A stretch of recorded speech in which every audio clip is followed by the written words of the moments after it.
NT Ramarao 18వ వర్ధంతిని పురస్కరించుకుని నెల్లూరు నగరంలోని పలు ప్రాంతాల్లో ఆ పార్టీ కార్యకర్తలు, నాయకులు ఎన్టీఆర్కు ఘన నివాళి అర్పించారు.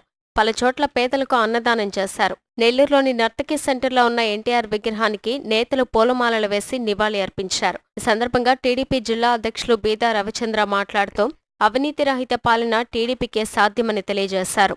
ఎన్టీఆర్ ముఖ్యమంత్రిగా ₹1 జీతంతో పేదలకు సేవలు అందించారని, సంక్షేమ పథకాలను పేదలకు చేరువ చేసింది ఒక్క ఎన్టీఆర్ఏనని తెలిపారు. వచ్చే ఎన్నికల్లో ఎన్టీఆర్ చూపిన మార్గంలో నడిచి టీడీపీ విజయం తప్పక సాధిస్తుందని, కార్యకర్తలంతా సైనికుల్లా పోరాడాలని ఆయన పిలుపునిచ్చారు. ఎక్కడ చూసినా అవినీతి రహిత పాలన కావాలా, సమర్థమైనటువంటి నాయకుడు కావాలా, ప్రజల అభిప్రాయాలను గౌరవించేటువంటి నాయకుడు కావాలనేటువంటి చర్చ జరుగుతూ ఉంది. ఈనాడు దేశంలో ఎటు చూసినా ఢిల్లీలో అధికారంలో వచ్చినటువంటి ఆమ్ ఆద్మీ పార్టీ గురించి మాట్లాడుకుంటున్నారు.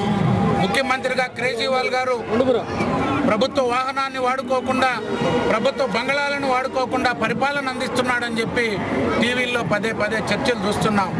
కానీ 30 సంవత్సరాల క్రితం ఆంధ్రప్రదేశ్లో నందమూరి తారక రామారావు గారు అధికారంలో ఉన్నన్నాళ్ళు ₹1 జీతంతో ముఖ్యమంత్రిగా పనిచేశారు. ఆనాడు ప్రచార సాధనాలు లేదా పేపర్లు ఇన్ని లేవు. ప్రజల కోసం, ప్రజల అవసరాల కోసం పార్టీ పెట్టి వాళ్ళ యొక్క అవసరాలను తీర్చేదానికి అవినీతిని ఆమడ దూరంలో పెట్టి నీతివంతమైన పాలన అందించిన ఏకైక నాయకుడు నందమూరి తారక రామారావు గారు. ప్రత్యేకత అఖిల భారత ఎన్టీఆర్ అభిమాన సంఘ ఆధ్వర్యంలో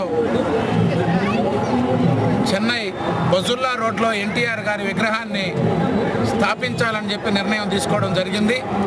దానికి నెల్లూరు జిల్లా తెలుగుదేశం పార్టీ, రాష్ట్ర పార్టీ అనుమతితో పూర్తిస్థా బాధ్యతలు తీసుకుంటామని చెప్పి కూడా తెలియజేసిన విగ్రహ ఏర్పాటు కానీ అక్కడ కార్యక్రమాలన్నీ కూడా వారికి సహకరిస్తామని చెప్పి.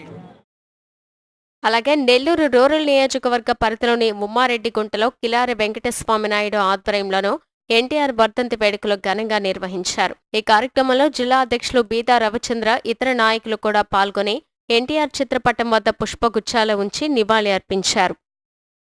చంద్రబాబు నాయుడు నీతి నిజాయితీలకి రాబోయే కాలంలో 3 నెలల్లో తెలుగుదేశం పార్టీ గవర్నమెంట్ స్థాపిస్తుంది. ఈ ఆంధ్రప్రదేశ్లో మళ్ళీ నీతి, స్వచ్ఛమైన నీతి నిజాయితీ, బడుగు బలహీన వర్గాల అందరికీ కూడా వారి సంక్షేమం, రాక్షస రాజ్యం పోయి మంచి రాజ్యం వస్తుందని చెప్పి తెల్లటిది మనకి మళ్ళీ పువ్వు రూపల టెంకాయలో రావటం మన అదృష్టం.